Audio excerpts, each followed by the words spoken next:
আজকাল যখন পান থেকে চুন খসলেই ধর্মের নামে ভেদাভেদ আর সংঘাতের খবর শিরোনামে আসে, ঠিক তখনই যেন এক ঝলক শান্তির বাতাস নিয়ে এলেন রিয়াসত সিদ্দিকী, যিনি এলাকায় বাবলু নামেই বেশি পরিচিত। বাবলু একজন মুসলিম, কিন্তু তিনি দীপাংশী নামের এক হিন্দু মেয়েকে নিজের বোনের স্বীকৃতি দিয়ে দত্তক নিয়েছিলেন। আর সেই স্বীকৃতি যে শুধু নামে মাত্র ছিল না, তা তিনি প্রমাণ করে দিলেন দীপাংশীর বিয়ের দিন।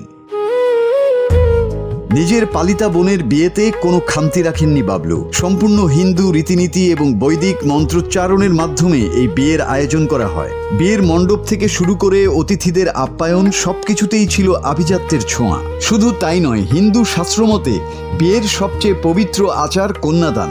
এর দায়িত্ব নিজের কাঁধে তুলে নেন এই মুসলিম ভাই। নিজের হাতে বোনের কন্যাদান করে তিনি বুঝিয়ে দেন, ভালোবাসার কোনো নির্দিষ্ট ধর্মগ্রন্থ হয় না।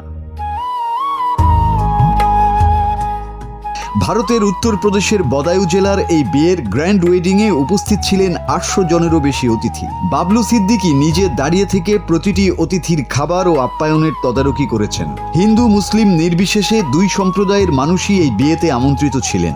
একটি বিয়ের অনুষ্ঠান কিভাবে দুটি ভিন্ন ধর্মের মানুষকে এক সুতোয় গেঁথে ফেলতে পারে, বদায়ুর এই ঘটনাটি যেন তারই এক জীবন্ত উদাহরণ।